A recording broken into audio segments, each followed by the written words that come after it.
Nice one. Oh my God. Chibaba, what's your name, bro? Papi. Kui.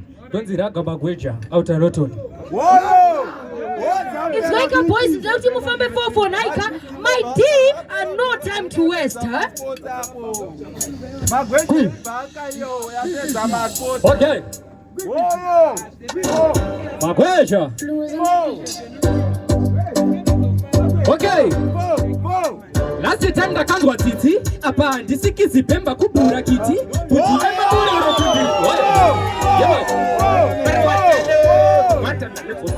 Yeah, double challenge boys. Tikatiwacha izwaka.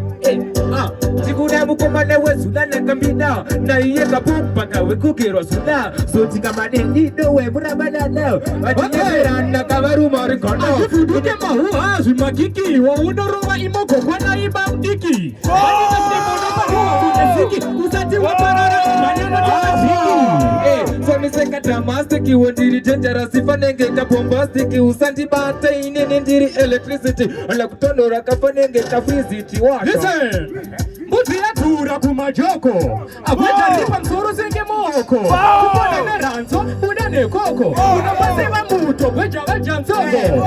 Unane koko, kondaka bate sandondo. Nindiri wapopo, ninandina jombo, nindiri. Yeah, isonze. Okay. Alright, matatika nema yedze pepo wachati shupa masala zari kumenya epo. Kama kurema mukwende wa tembo. Kama wodi kitira pa ichiri sem. Ikapu Chipaz Promotions. Riba kona mapagani chisora.